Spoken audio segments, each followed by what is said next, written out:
વિદ્યાર્થી મિત્રો, science chapter 14 એમાં ઉર્જાના સ્ત્રોતોની અંદર આપણે પહેલા લેક્ચરની અંદર 6 પ્રશ્નોના જવાબો તરફ ધ્યાન આપ્યું. લેક્ચર 2માં આપણે જેટલું જ્યાંથી કાપ્યું છે એટલું આપણે એવોઇડ કરી અને જેટલું કોર્સમાં છે ત્યાંથી સ્ટાર્ટ કરીએ તો પ્રશ્ન 20થી સીધું સ્ટાર્ટ થશે. તો પરંપરાગત ઉર્જાના સ્ત્રોતો કોર્સમાંથી કાપી નાખ્યું છે. તો 20મો સવાલ છે, આપણને વધુને વધુ ઉર્જા સ્ત્રોતની જરૂર શા માટે પડે છે? બરાબર છે. તો નેચરલ વસ્તુ છે કે ભાઈ જેમ જેમ ટેકનોલોજી વિકસતી ગઈ, બરાબર છે, ટેકનોલોજી વિકસતી ગઈ એમ ઉર્જાની માંગમાં સતત વધારો થતો ગયો. તો લોકોની લાઈફસ્ટાઈલ બદલાઈ, નવી નવી ટેકનોલોજી શોધાઈ, નવા મશીનો શોધાયા. આપણા કાર્યો કરવા માટે વધુને વધુ મશીનોનો આપણે ઉપયોગ કરતા ગયા. ધીરે ધીરે ઔદ્યોગિકરણ થયું અને ઔદ્યોગિકરણના પગલે આપણું જે લાઈફસ્ટાઈલ છે એમાં સુધારો થવાથી આપણી જે બેઝિક રિક્વાયરમેન્ટ છે એ પણ સતત વધતી ગઈ. તો ફોર એક્ઝામ્પલ કે ભાઈ પહેલાંના જમાનાની અંદર કે લોકો સ્કૂલે ચાલીને જતા હતા, બરાબર છે. જેમ કે અમે લોકો હતા તો તમારા જેમ અત્યારે જેમ વાનમાં કે એવી રીતે જઈએ તો સાયકલ પણ એક પ્રકારની લક્ઝરી આઇટમ કહેવાતી હતી, રાઈટ. તો જ્યારે અત્યારે 2 વ્હીલર કાર કે ભાઈ એની અંદર જાઓ છો તમે કે ભાઈ બસનો ઉપયોગ કરો છો, રાઈટ. તો શું થયું? તો કે ભાઈ એની અંદર ઉર્જાની જરૂરિયાત વધતી ગઈ. પહેલાં નદીમાં કૂવા કે તળાવમાંથી પાણી ભરાતું હતું, જ્યારે હવે બધા સબમર્સિબલ પંપ વાપરે છે. પહેલાં લોકોનું મનોરંજનનું સાધન કયું હતું? તો નાટક જોવું, સામાજિક જે પ્રસંગો હોય તે, મેળા લાગતા હતા, તહેવારોની ઉજવણી થતી હતી, એ મનોરંજનનું એક સાધન હતું. જ્યારે અત્યારે મોટાભાગનો સમય આપણે મોબાઈલ ફોન, કોમ્પ્યુટર પાછળ ખર્ચાય છે, ટીવી જોવામાં ખર્ચાય છે, મલ્ટીપ્લેક્સમાં ફિલ્મો, આ બધું આપણા મનોરંજનના સાધનો છે. તો હવે તમે જુઓ તો અત્યારે લગભગ સમજો કે આપણે મોબાઈલ છે, ટીવી છે કે એ બધાથી એટલા બધા ટેવાઈ ગયા છે. જો કે આપણે ના હોય તો મરી જઈએ એવું નથી, પરંતુ હવે આ બેઝિક રિક્વાયરમેન્ટ થઈ ગઈ. તમે જો લોકડાઉનની અંદર જુઓ તો લોકડાઉનની અંદર શું થયું? તો નેટ હવે રિલાયન્સ જીઓ આવ્યું તો એણે સસ્તું કરી નાખ્યું નેટ, બરાબર છે. તો એના લીધે ધીરે ધીરે પહેલાં મફત આપ્યું, હવે પૈસાથી આપી, પણ હવે આપણી એક બેઝિક રિક્વાયરમેન્ટ થઈ ગઈ, બરાબર છે. તો આ બધાના લીધે વધુને વધુ ઉર્જા સ્ત્રોતની આપણને જરૂર રહે છે. એના પછીનો એક સવાલ છે કે ભાઈ કેટલાક લોકો કહે છે કે જો આપણા પૂર્વજો જેવું જીવન જીવવાનું શરૂ કરીએ તો તેનાથી ઉર્જા અને નિવસન તંત્રનું સંરક્ષણ થઈ શકે છે. શું તમને લાગે છે કે આ યોગ્ય વિચાર છે? તો કે ભાઈ સાચી વાત છે કે જો આપણા પૂર્વજો જે રીતે જીવતા હતા તો એ વખતે જે ઉર્જા છે એની રિક્વાયરમેન્ટ બહુ જ ઓછી હતી એ લોકોને. એવું તો નહોતું કે ઉર્જા વાપરતા જ નહોતા, પણ કમ્પેરેટિવલી અત્યારે જે ઉર્જા વપરાય છે એનાથી બહુ જ બધી ઓછી ઉર્જા એ વખતે ઉપયોગમાં આવતી હતી. અને એના લીધે દાખલા તરીકે નિવસન તંત્રનું પણ સંરક્ષણ થતું હતું. તો કઈ રીતે? તો આપણે થોડું ડીપલી સમજીએ. તો ફોર એક્ઝામ્પલ કે ભાઈ પહેલાં કેવું હતું કે ભાઈ પેટ્રોલિયમનો ઉપયોગ ઓછો હતો, બરાબર છે. એ પછી દાખલા તરીકે જેમ જેમ વસ્તી વધતી ગઈ એમ જમીનની જરૂરિયાત વધતી ગઈ, મકાનો વધારે જોઈતા ગયા. તો એના લીધે શું થયું? એની અંદર વપરાતા જે મટીરિયલ છે, રો મટીરિયલ, લાકડું છે, લોખંડ છે, એ બધું વધતું ગયું. તો લાકડું મેળવવા માટે જંગલની જમીનો જંગલો કપાતા ગયા. સેકન્ડ થિંગ કે ખેતીવાડી જે જમીન છે એને નોન એગ્રીકલ્ચર ઝોનમાં લાવી અને બિલ્ડિંગો બંધાવવા માંડ્યા, બરાબર છે. તો આવી રીતે જંગલનું નિવસન તંત્ર ખતરામાં આવવા માંડ્યું. ડેમ બનવા માંડ્યા, એટલે કે ભાઈ જે ડેમનો જે એરિયા હતો એના લીધે પણ જંગલનું નિવસન તંત્ર ખોવારવા માંડ્યું, બરાબર છે. તો પહેલાંની જેમ જો જીવાનું ચાલુ કરીએ તો આપણે પેટ્રોલિયમની બચત કરી શકીએ છીએ, બરાબર છે. તો એવું ઘણી બધી વસ્તુઓ છે કે જેનું આપણે બચત કરી શકીએ, કે ખનિજ કોલસાનું પણ બચત કરી શકીએ જેનાથી પાવર સ્ટેશનો ચાલતા હોય છે. પણ અત્યારે પ્રેક્ટિકલી જોઈએ તો અત્યારે વર્તમાન યુગમાં વિચાર શક્ય નથી. કેમ? કારણ કે નવી જે શોધો થયું એના વડે જીવન વધુ આરામદાયક બનતું ગયું અને આપણી જે લાઈફસ્ટાઈલ છે એ બહુ ઝડપી બનતી ગઈ. તમે હજી પણ ગામડામાં જાઓ તો એક ચોક્કસ બીબાઢાળ મતલબ કે એક ચોક્કસ શિડ્યુલની અંદર એમની લાઈફ હોય છે કે કોઈ આવી હળિયાડોટું આપણે અહીંયા કાઢીએ છીએ એવું નથી હોતું. તમે અત્યારે તો લોકડાઉનના લીધે હમણાં લાઈફ રોકાઈ ગઈ હોય એવું લાગે છે, પરંતુ રૂટિનની અંદર તમે જુઓ તો સવારે વહેલું ઉઠવાનું, તૈયાર થવાનું, સ્કૂલે જવાનું મોડું થાય, પપ્પાનું ટિફિન બનાવવાનું, ભાગમ ભાગને બધું ચાલતું હોય છે, બરાબર. તો આપણી જે લાઈફસ્ટાઈલ છે ઝડપી બનતી ગઈ અને વિવિધ સુખ સગવડના સાધનો વગર અત્યારે જીવવું મુશ્કેલ થઈ ગયું. પણ જો આપણા પૂર્વજો જીવતા હતા એવી રીતે જો આપણે જીવીએ તો પોસિબલ છે કે ભાઈ ઉર્જા બચી શકે અને નિયોજન તંત્રનું પણ સંરક્ષણ થઈ શકે છે. હવે બિન પરંપરાગત ઉર્જાના સ્ત્રોતની અંદર પહેલો સ્ત્રોત તરીકે આપણે જોઈએ તો સૂર્ય છે. તો કે ભાઈ બિન પરંપરાગત સ્ત્રોત એટલે શું? તો કે ભાઈ જેમાંથી ઓછા પ્રમાણમાં, બરાબર છે, ઉર્જા મળી રહે એ સ્ત્રોતમાંથી. તો 5 અબજ વર્ષોથી હાલના દરે પ્રચંડ ઉર્જા સૂર્યમાંથી ઉત્સર્જિત થઈ રહી છે, નીકળી રહી છે. તો હજી બીજા 5 અબજ વર્ષો સુધી પણ સૂર્યમાંથી આ દરે ઉર્જાનું ઉત્સર્જન થતું રહેશે, ઉત્પન્ન થતી રહેશે. તો આ સૂર્યની અંદરથી ઉર્જા કઈ રીતે મળે? તો આપણે તો જો આગળ ક્વેશ્ચન અહીંયા તો નથી તમારે, અધરવાઇઝ આપણે બરાબર છે તો ક્યારેક જોઈશું, ફિઝિકલ હશે ત્યારે સમજાવીશું ક્યારેક કોઈક વાર એવું. તો સૂર્યમાંથી ઉત્સર્જિત ઉર્જા, તો સૂર્યની અંદરથી જે ઉર્જા નીકળે છે એનો ખૂબ જ થોડોક ભાગ પૃથ્વીના વાતાવરણના બહારના સ્તર સુધી પહોંચે છે. જો એનો નીકળતો બધો ભાગ તો પોસિબલ જ નથી, જો આવે તો પૃથ્વીનું અસ્તિત્વ જ ના રહે. બહુ ખૂબ જ થોડું પ્રમાણ એ વાતાવરણના ઉપલા સ્તર સુધી પહોંચે છે. હવે પૃથ્વીના અહીંયાથી વાતાવરણમાંથી પસાર થાય ત્યારે આ ઉર્જાનો લગભગ જે બી સૂર્યમાંથી પૃથ્વીના બહારના આવરણ સુધી ઉર્જા પહોંચી, એ ઉર્જા જ્યારે પૃથ્વીના વાતાવરણમાં આવે ત્યારે અડધો ભાગ શોષાઈ જાય અને બાકીનો ભાગ પૃથ્વીની સપાટી સુધી પહોંચે છે. એનાથી થોડો ભાગ જમીન ઉપર પડે તો જમીન ગરમ થાય એટલે એ શોષાઈ જાય, પાણીમાં પડે તો પાણી ગરમ થાય, બાષ્પીભવન થાય, બરાબર છે. તો આવી રીતે થાય છે અને બાકીનું રિફ્લેક્ટ થાય છે, જેનાથી પૃથ્વી ઉપર જે ગરમીનું પ્રમાણ છે જળવાઈ રહે છે. તો આપણા મોટાભાગના ઉર્જા સ્ત્રોતના મૂળમાં સૌર ઉર્જા એટલે કે સૂર્ય ઉર્જા રહેલી છે. જો કઈ રીતે? તો દાખલા તરીકે પહેલી જ વસ્તુ કે ભાઈ વનસ્પતિ નિવસન તંત્ર છે કોઈ પણ, તો વનસ્પતિ જે મતલબ કે જો ઉત્પાદક જ ના હોય તો આગળ વાર્તા પૂરી થઈ જાય. હવે ઉત્પાદક ના હોય તો ભાઈ એનું ઉત્પાદન માટે એક જરૂરી ઘટક તરીકે સૂર્યપ્રકાશ છે, ક્લોરોફિલ છે, પાણી છે, કાર્બન ડાયોક્સાઇડ છે, બરાબર છે. તો જો સૌર ઉર્જા જ ના હોય તો વનસ્પતિ ના હોય તો આગળ કશું હોય જ નહીં. તો કોઈ પણ સ્ત્રોત છે ઉર્જાનો એમાં મૂળમાં તો છેલ્લે સૌર ઉર્જા જ રહેલી છે. તો સૌર ઉર્જા અખૂટ સ્ત્રોત છે કે ભાઈ 5 અબજ વર્ષ તો હજી ચાલવાનું જ છે, એટલે it is too much time.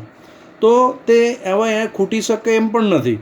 તો એનાથી આ સૌર ઉર્જા ઉપર ચાલતા સાધનો કયા? તો કે ભાઈ સોલર કુકર છે, સોલર વોટર હીટર છે, સોલર સેલ પેનલ છે. તો આ બધાના લીધે આ બધા સાધનોની અંદર સૌર ઉર્જા વપરાતી હોય છે. ઓકે.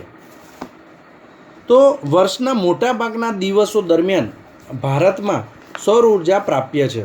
તો કે ભાઈ અમુક વાદળછાયું જે વાતાવરણ છે એ વાદળછાયું વાતાવરણ ના હોય તો એ સિવાય ભારતમાં આકાશ ચોખ્ખું હોય છે અને સૌર ઉર્જા આપણને પ્રાપ્ય થાય છે. તો એક વર્ષ દરમિયાન ભારતમાં 5000 ટ્રિલિયન, મિલિયન નહીં, બિલિયન નહીં ને ટ્રિલિયન. તો ક્યારેક આપણા ગુજરાતી મીડિયમવાળા સ્ટુડન્ટોની અંદર આ મિલિયન, બિલિયન અને ટ્રિલિયનની જે કેલ્ક્યુલેશન છે એ નથી આવડતી હોતી. તો હવે તો તમારે જો ગૂગલમાં છે તો તમારે મિલિયન એટલે 10 લાખ શું છે, બિલિયન પછી એટલે શું છે અને ટ્રિલિયન શું છે, તો એનો તમારે અભ્યાસ કરવો જોઈએ. તો 5000 ટ્રિલિયન કિલો વોટ જેટલી સૌર ઉર્જા એક વર્ષમાં સૌર ઉર્જામાંથી મેળવી શકીએ છીએ. એટલે કે સ્વચ્છ આકાશ હોય ત્યારે 1 મીટર સ્ક્વેર એટલે મીટર બાય મીટરનો એક ટુકડો છે, એની અંદર 4 થી 7 કિલો વોટ અવર સૌર ઉર્જા આપણને દૈનિક રીતે પ્રાપ્ત થાય છે, બરાબર છે. ઓકે. તો અહીં એક પ્રવૃત્તિ છે, એ પ્રવૃત્તિ તમારે કરવાની નથી, ખાલી આપણે સમજીશું એને. તો એ પ્રવૃત્તિ એવું જણાવવા માગે છે કે ભાઈ કોઈ પણ સફેદ સપાટી છે અને એની સરખામણીમાં કાળી સપાટી વધુ ઉષ્માનું શોષણ કરે છે. તો આવા બે કોનિકલ ફ્લાસ્ક લીધા છે. એકને સફેદ રંગ કર્યો છે, એકને કાળો રંગ કર્યો છે. બંનેની અંદર પાણી ભર્યું છે અને બંનેને અડધો કલાક સૂર્યપ્રકાશમાં મૂકવામાં આવે છે અને પછી બંનેને શું કહેવાય એનું અવલોકન કર્યું. તો ભાઈ કાળા રંગનું જે પાણી અંદર હતું એ શું કહેવાય કે ભાઈ ગરમ વધુ થયું હતું. બરાબર છે. તો એના માટે જ આપણને એવું કહેવામાં આવે કે ભાઈ શિયાળામાં કાળા રંગના કપડાં અને ઉનાળામાં સફેદ રંગના કપડાં પહેરવામાં આવે તો શરીરને આપણે પર્યાવરણના તાપમાન સાથે અનુકૂળ કરી શકાય. બરાબર છે. તો તમે મકાનની જે બહારની દિવાલ હોય છે અથવા તો જે ધાબુ છે તો ચાઇના મુજબ સફેદ કરવામાં આવે છે અથવા તો દિવાલનો સફેદ કલર કેમ કરવામાં આવે છે તો ઉનાળામાં જે સૂર્યપ્રકાશની ગરમી આવે તો એનાથી 2-3 ડિગ્રી આપણે સેન્ટીગ્રેડ તાપમાન ઓછું થઈ શકે. બીજું આવું જ એક શું કહેવાય એક પ્રવૃત્તિ છે જે આપણે જોઈએ કે ભાઈ સૌર કુકર અથવા સોલર વોટર હીટરની રચના અને કાર્ય પદ્ધતિનો અભ્યાસ કરવો. બરાબર છે. તો આ કરવાનું નથી, આપણે આ પ્રવૃત્તિ જરૂર નથી. તો કે ભાઈ આ પ્રવૃત્તિ મુખ્યત્વે સૌર ઉપકરણો જેવા અવાહક અને મહત્તમ ઉષ્માનું શોષક છે તે સમજવાનો હેતુ માટે અભ્યાસ કરવાનો છે. તો અહીંયા આગળ આપણને એક સૌર કુકરનું ચિત્ર આપ્યું છે. તો અહીંયા એક બોક્સ હોય છે. બરાબર છે. એ બોક્સની અંદર સૌ પ્રથમ કાળો કલર કરવામાં આવે છે, એટલે સપાટીના કાળા રંગથી કરવામાં આવે છે. રાઈટ. જેનાથી ઉષ્માનું શોષણ વધુ થઈ શકે. હવે તો અવાહક ધાતુની કે લાકડાની પેટી જેવી રચના ધરાવે છે. તો આ જે પેટી છે એ અવાહક ધાતુ અથવા તો લાકડાની પેટી છે, જેથી અંદર ગયેલી ગરમી એ બહાર વાતાવરણમાં ના જાય. પેટી પર કાચની જાડી તકતીનું આવરણ હોય છે, જેથી ગ્રીન હાઉસ અસર સર્જાઈ રહે કે જે અંદર ગરમી ક્રિએટ થઈ છે એ જળવાઈ રહે અને અંદર રાખેલો ખોરાક રાંધી શકાય. અને અહીંયા જે ઢાંકણું છે ત્યાં આગળ સાદો કાચ અથવા તો બહિર્ગોળ અરીસો ગોઠવવામાં આવે છે. તો જનરલી બહિર્ગોળ અરીસો, આના સિવાય પણ અત્યારે પેરાબોલિક સૂર્ય કુકર જે છે આ તો બહુ જૂના જમાનાનું હતું, અત્યારે લેટેસ્ટ તો પેરાબોલિક કુકર છે. એમાં તો તમે તળી પણ શકાય એટલી ગરમી ક્રિએટ થાય છે. તો અરીસો પરાવર્તિત થતાં તો અહીંયાથી સૂર્યના કિરણો આ અરીસા બહિર્ગોળ અરીસા ઉપર થઈ અને અહીંયાથી પરાવર્તન પામી અને આ કાચની તકતીની ઉપર જઈ અને એ ગરમ થાય, એ ગરમી અંદર જાય, એ શોષણ થાય અને અંદર કાળો રંગ જેટલો ઉષ્માનું શોષણ કરે, અંદર રાખેલો ખોરાક બફાય થોડો. રાઈટ. ઓકે. તો અરીસો પરાવર્ત થતાં સૂર્યકિરણને કેન્દ્રિત કરવા માટે ઉપયોગી છે.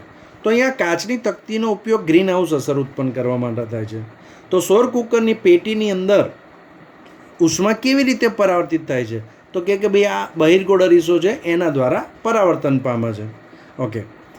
તો જેમ કે આપણે ભાઈ સ્કૂટરનો જે સાઇડ ગ્લાસ હોય છે એક્સેસ એક્ટિવાનો, એ વન ટાઈપ ઓફ બહિર્ગોળ અરીસો છે. રાઈટ. તો એનાથી તમે કોઈ પણ સૂર્યપ્રકાશ તો તમે રિફ્લેક્ટ કરી શકો છો, પરાવર્તન કરી શકીએ છીએ. સૌર કુકર અથવા સોલર વોટર હીટરમાં થતું ઉર્જા રૂપાંતર કેવું હોય તો કે ભાઈ અહીંયા આગળ જે આપણને પ્રકાશ ઉર્જા, સૌર ઉર્જા જે પણ મળે છે એનાથી ગરમી ઉત્પન્ન થાય છે, એટલે કે સૌર ઉર્જાનું ઉષ્મા ઉર્જામાં રૂપાંતર થાય છે. રાઈટ. ઓકે. તો સૌર કુકર અથવા સોલર વોટર હીટરમાં કેટલું તાપમાન મેળવી શકાય તો કે ભાઈ સૌર કુકરની રચના વડે 65 ડિગ્રી સેન્ટીગ્રેડ અથવા તો 150 ડિગ્રી ફેરનહીટ, તો આપણે સેન્ટીગ્રેડમાં પરિચિત છીએ. રાઈટ. તો 3 પ્રકારના એકમો છે તાપમાન માપવાના: સેન્ટીગ્રેડ, ફેરનહીટ અને કેલ્વિન. કેલ્વિન એનો એસઆઈ એકમ છે. શરીરનું તાપમાન જનરલી ફેરનહીટમાં મપાય અને વાતાવરણનું તાપમાન ડિગ્રી સેલ્સિયસમાં મપાય. તો સોલર વોટર હીટરમાં પાણીની ટાંકીની ક્ષમતા, ટાંકી કેટલી મોટી છે, બરાબર છે, અને એનો સંગ્રાસ વિસ્તાર વડે સંયુક્ત રીતે તાપમાન નક્કી થાય છે. તો જનરલી 50 થી 60 ડિગ્રી સેન્ટીગ્રેડ તાપમાન પ્રાપ્ત થાય. તો આપણું ઉનાળાની અંદર તો તમે એમને એમ બી ઉપરની ટાંકીનું પાણી એટલું ગરમ હોય છે, તો બાકીની ઋતુની અંદર આપણે જે નાહવાનું પાણીનું તાપમાન 40 ડિગ્રી સેન્ટીગ્રેડ કરતાં વધારે હોય, 50 થી 60 ડિગ્રી. એટલે આપણે શિયાળાની અંદર સોલર વોટર હીટરથી આપણે નંખાવતા હોય છે લોકો. હવે એના ફાયદા અને ગેરફાયદા જોઈએ. તો સૌર કુકર અથવા સોલર વોટર હીટરનો ફાયદો પહેલાં જોઈએ તો કે ભાઈ આ સૌર ઉર્જા આપણને મફત પ્રાપ્ત થાય, એક જ વખતનું ઇન્વેસ્ટમેન્ટ કરવાનું હોય છે. રાઈટ. હવે એના ઉપયોગથી બળતણ અથવા એનો વાયુનો જે એલપીજી છે એનો વાયુનો બચાવ કરી શકાય છે. જ્યારે એની લિમિટેશન શું છે, મર્યાદા, તો કે આ ઉપકરણો દિવસ દરમિયાન ચોક્કસ સમયે જ ઉપયોગી છે. આ ઉપકરણો રાત્રિના સમયે તેમજ વાદળછાયા દિવસોમાં ઉપયોગી નથી. તો જ્યારે સૌર ઉર્જા મળી રહે, સૂર્યપ્રકાશ હોય ત્યારે જ આપણને એનો લાભ મળી શકે છે. હવે નેક્સ્ટ સવાલ જોઈએ તો કે ભાઈ સોલર સેલ સમજાવો. તો સૌર ઉર્જા એ દિવસ દરમિયાન જ આપણને ઉપયોગી થાય છે, બરાબર છે. જ્યારે રાત્રિને દરમિયાન આપણે એનો ઉપયોગ કરી શકતા નથી. તો એ સોલર કુકર, સોલર વોટર હીટરની એક લિમિટેશન હતી. તો આ સૌર ઉર્જાના ઉપયોગ કરવા માટેની આ જે એક મર્યાદા છે, આ જે એક લિમિટેશન હતી કે ભાઈ આપણે દિવસ દરમિયાન જ ઉપયોગમાં લઈ શકીએ, તો આ સોલર સેલની મદદથી એ લિમિટેશનને આપણે દૂર કરી શકીએ છીએ. કેમ? તો અહીંયા આગળ દિવસ દરમિયાન આની અંદર સંગ્રહાતી જે ઉર્જા છે એ વિદ્યુત ઉર્જામાં કન્વર્ટ કરી અને એક બેટરી દ્વારા આપણે સંગ્રહ કરી શકીએ છીએ અને એનો ઉપયોગ રાત્રે કરી શકાય છે. તો સોલર સેલ સૌર ઉર્જાનું વિદ્યુત ઉર્જામાં રૂપાંતર કરતું સાધન છે. તો વિશિષ્ટ સોલર સેલને સૂર્યની સામે રાખવામાં આવે છે. તો તમે ફોટામાં જુઓ તો આવી તો હવે તમે લોકોએ હવે તો બધા પરિચિત છે ને, આ તો એક જ છે, બરાબર, નાની છે પ્લેટ, પણ આને આપણે હવે તો ઘરે ઘરે મોટા ભાગે ઘણી જગ્યાઓ લાગવા માંડી છે અને જેવી તમારી રિક્વાયરમેન્ટ એ પ્રમાણે સોલર પેનલો લગાવવામાં આવે છે. તો વિશિષ્ટ સોલર સેલને સૂર્યની સામે રાખવામાં આવે ત્યારે તેમાં 0.5થી 1 વોલ્ટ જેટલો વોલ્ટેજ ઉત્પન્ન થાય છે, બરાબર છે. જેમ કે એક આપણા સેલ હોય છે ઘડિયાળમાં નાખવાનો, બરાબર છે, દિવાલ ઘડિયાળમાં, તો 1.5 વોલ્ટ હોય છે, તો લગભગ એના આસપાસનો છે, બરાબર છે. તો જ્યારે આશરે 0.7 વોટ જેટલો વિદ્યુત પાવર સર્જે છે. જેમ કે વોટ એટલા જે પાવરનું માપતો એકમ છે, કાર્યક્ષમતા. જેમ કે આપણે ટ્યુબલાઇટ છે તો 40 વોટની હોય છે, રાઈટ. તો આ તમારો 1 માર્કની અંદર પૂછાઈ શકે આવું બધું, એટલે આવી બધી વસ્તુ તમારે ધ્યાનમાં રાખવી ખાસ. તો ફરીથી જોઈએ તો કે ભાઈ વિશિષ્ટ સોલર સેલને સૂર્યની સામે રાખવામાં આવે તો કેટલો વોલ્ટેજ ઉત્પન્ન થાય? તો કે ભાઈ 0.5થી 1 વોટ, જેમ કે કેલ્સીની અંદર હોય, અને આશરે 0.7 વોટ જેટલો વિદ્યુત પાવર સર્જાય. તો આ એક સોલર સેલ છે, એક નાનકડી આ રીતની, બરાબર છે. તો આવી રીતે આ બીજો, આવી રીતે ત્રીજો, તો આવી રીતે ઘણી બધી સંખ્યામાં સોલર સેલના સંયોજનથી, એટલે કે એને જોડીને અને તૈયાર થતી ગોઠવણીને સોલર પેનલ કહેવાય. તો તે વ્યવહારિક ઉપયોગ માટે જરૂરી વિદ્યુત ઉર્જા પૂરી પાડે છે. તો એનાથી ઉત્પન્ન થતી વિદ્યુત ઉર્જાથી આપણે ઘરની અંદર ચાલતા ઉપકરણો કે ભાઈ ટીવી, ફ્રીજ, પંખો, ટ્યુબલાઇટ, બલ્બ, મોટર, એસી, બરાબર છે, વોશિંગ મશીન વગેરે ચલાવી શકીએ છીએ. તો સોલર સેલમાં કોઈ ગતિશીલ ભાગ હોતો નથી. તો એના લીધે શું થાય? તો એની જાળવણી ખૂબ ઓછી જરૂરિયાત ધરાવે છે. ઇઝીલી એની જાળવણી કરી શકાય છે. કોઈ પરાવર્તકના ઉપયોગ વગર ખૂબ જ કાર્યક્ષમ હોય છે. તો આને ગોળ ફેરવવાની ક્યાંય જરૂર નથી. એકવાર એક જ દિશામાં સૂર્ય મેક્સિમમ મળે એ રીતે લગાવી દીધી હોય, પછી એને શું કહેવાય, બીજો કશાની જરૂર નથી. તે જેમ કે જે જગ્યાએ પર્વત વિસ્તાર છે કે ભાઈ ત્યાં આના નાનો જ શું કહેવાય, વસ્તી નાની છે, ત્યાં ખૂબ જ નાની વસ્તી છે, તો એવી જગ્યાએ ઇલેક્ટ્રિસિટી લઈ જવી ખૂબ મોંઘી પડે. તો આવા ખૂબ અંતરિયાળ, દુર્ગમ અને ઓછા વસવાટવાળા વિસ્તારો જ્યાં વિદ્યુત વિતરણ લાઈન ખર્ચાળ અને વ્યાપારી ધોરણે યોગ્ય ન હોય ત્યાં આવા સોલર પેનલ સ્થાપી અને વિદ્યુત ઉર્જા પેદા કરી શકીએ આપણે. તો સોલર સેલની બનાવટની પ્રક્રિયા ખૂબ ખર્ચાળ છે. તો કેમ? તો પહેલું તો તેની બનાવટમાં સિલિકોનનો ઉપયોગ થાય, પણ સિલિકોનનું પ્રમાણ તો સૌથી વધુ છે, પણ આ વિશિષ્ટ શ્રેણીનું સિલિકોન જોઈએ છે, બરાબર છે. અને પેનલમાં સોલર સેલના આંતરિક જોડાણમાં ચાંદીનું વેલ્ડિંગ થતું હોય છે, એટલે ચાંદી પણ કોસ્ટલી છે. એટલે આ બંનેના લીધે સોલર પેનલો થોડી મોંઘી થઈ જાય છે. તો સોલર સેલ જે છે, તો સોલર સેલનો વૈજ્ઞાનિક અને પ્રાયોગિક પ્રયોજનમાં ઉપયોગ કરી શકાય. તો આ ક્યાં વપરાય? તો કે ભાઈ જે કૃત્રિમ ઉપગ્રહ છે, સેટેલાઇટ છે, એની અંદર તો ઉપર તો એની અંદર ચલાવવા માટે જે વિદ્યુત ઉર્જા જોઈએ તો કોઈ બેટરી તો લિમિટેશન હોય, તો એ તો અમુક ટાઈમમાં વપરાઈ જાય. તો એના માટે આ સોલર પેનલો વપરાય. માર્સ ઓર્બિટર, બરાબર છે, જે છોડવામાં આવ્યું છે અવકાશમાં, તો જેવા અવકાશી સાધનોમાં મુખ્ય ઉર્જા સ્ત્રોત તરીકે સોલર સેલનો ઉપયોગ થાય છે. આ સોલર સેલ કરતાં સોલર પેનલનો ઉપયોગ હોય, સોલર સેલ તો નાની હોય. એ સિવાય અંતરિયાળ વિસ્તારોમાં radio, wireless transmission, TV, relay સ્ટેશનો માટે સોલર પેનલનો ઉપયોગ થાય છે. ટ્રાફિક સિગ્નલ તો હવે જોયું હશે, 4 રસ્તે ઘણી બધી જગ્યાએ આ રીતના મૂકેલા હોય છે. કેલ્ક્યુલેટર અને ઘણા રમકડાઓમાં સોલર સેલનો ઉપયોગ થાય છે. તો વિશેષ રીતે ડિઝાઇન કરેલી ઢળતી છત પર સોલર પેનલની ગોઠવણી કરી વધુમાં વધુ સૌર ઉર્જા પ્રાપ્ત કરવા તેનો ઉપયોગ થાય છે, જે હવે ઘરે ઘરે મુકાવા માંડ્યું છે. તો મિત્રો આજે આટલું ઇનફ છે. ઓકે.